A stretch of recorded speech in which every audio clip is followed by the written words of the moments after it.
бизде геометрия сабагы. Темабыз цилиндрдин көлөмү. Аралыктан окутуудагы алтын эрежелери. Үйдө болуу, санитардык гигиеналык эрежелерди сактоо, убакытты туура бөлүштүрүү, сабактарды көрүү, түшүнүү, тапшырманы аткаруу, суроолорду берүүдөн тартынуу, көзгө көнүгүүлөрдү жасаганды унутпагыла. Цилиндр. Теорема. Цилиндрдин көлөмү негизинин аянтын бийиктигине көбөйткөнгө барабар экен. Мына формуласы. Бул жерде бийиктиги h.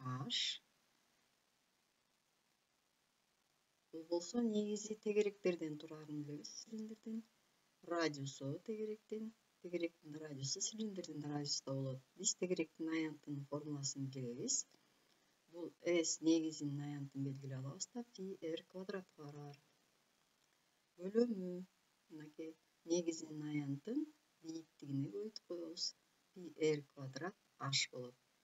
Эгерде призманын негизин цилиндрдин негизи жанып өтсө, анда цилиндр призманын ичине сызылган болот экен. Мына карайлы. Бул жерде призма бар, ичине сызылган, мына кызыл сызыктар менен көрсөтүп атат. Эгерде цилиндрдин негизин призманын негизин жанып өтсө, анда призма цилиндрдин ичине сызылган болот. Цилиндрдин ичинен жана сыртынан сызылган призманын бийиктиги цилиндрдин бийиктигине барабар. Мисалы, цилиндрдин негизинин диаметри 20 см, бийиктиги 1,5 дециметр цилиндрдин көлөмүн тапкыла дейт. Мына сиз берилди, киймесин чыгып алабыз цилиндрдин. Дециметри 20 экен. Бийиктиги 1,5 дециметр экен. Биз аны бирдикке айландырып алабыз. Сантиметр 15 сантиметр болот. Мына бийиктиги. Табуу керек көлөмүн. Формуланы колдонобуз. Биз билебиз, диаметр бул экеселенген радиус. Демек, бул жакта бизге радиус керек болгондуктан биз радиусун таба алабыз.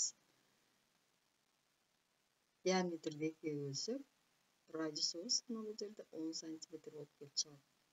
Ордуларына коебуз. π 10-дун квадраты көбөйтүлгөн 15. 4710 сантиметр куб болду. Биз аны дециметр кубка айландырып алабыз. 100ге бөлүп койсок 4,171 дециметр куб болот. Жобу 4,1 дециметр куб көлөм экен. Экинчи мисалды карайлы. Цилиндрдин октук кесилишинин аянты белгилүү экен. Мына октук кесилиши коюлуп турат. 12 дециметр квадратка, а негизинин радиусу 3 дециметрге барабар экен. Кыскача шартын жазып алабыз.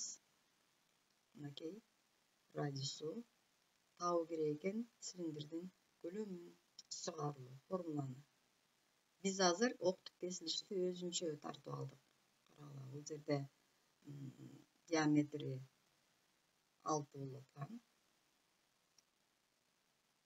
Бийиктиги b-ны таап алдык.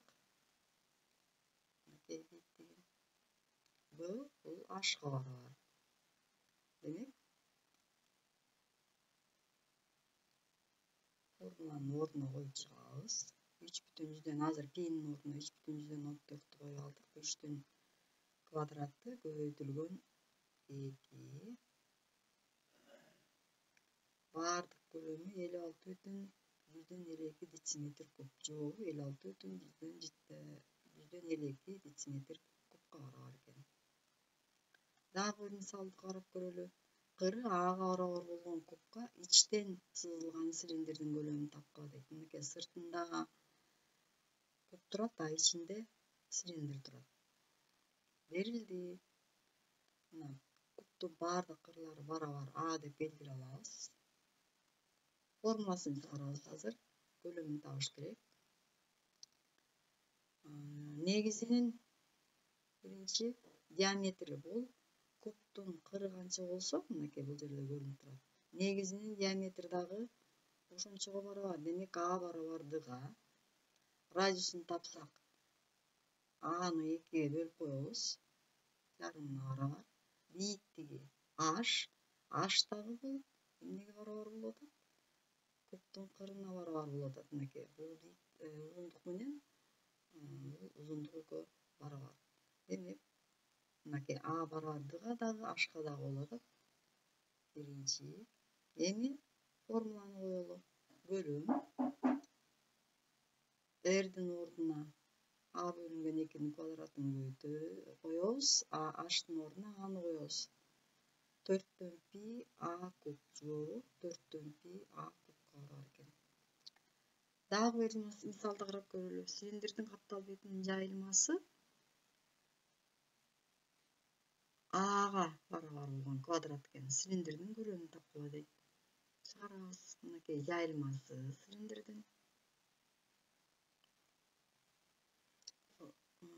Цилиндрдин каптал бетинин жайылмасы квадрат болгондуктан жактары барабар.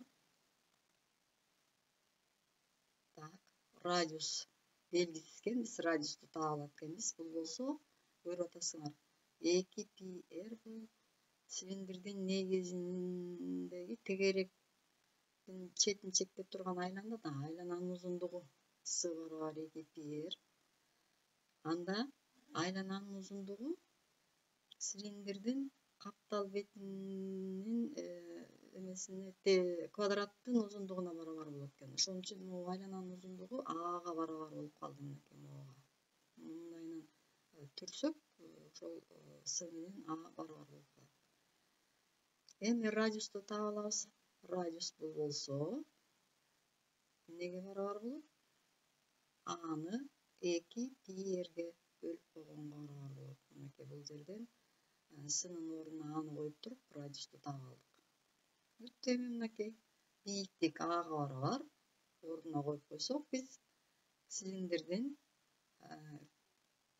көлөмүн таап алат экенбиз формуласын. Жообу В барабар 4төн пи А кубка. Тапшырма. Цилиндрдин көлөмүн эсептөөнүн мисалдарын дептерлерге жазып, окуу теңирдеги 118-бетиндеги 5 жана 8 маселелерди чыгаргыла.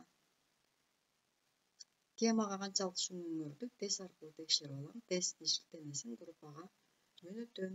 Жоопторун мага жиберип койгула. Саламатта калгыла.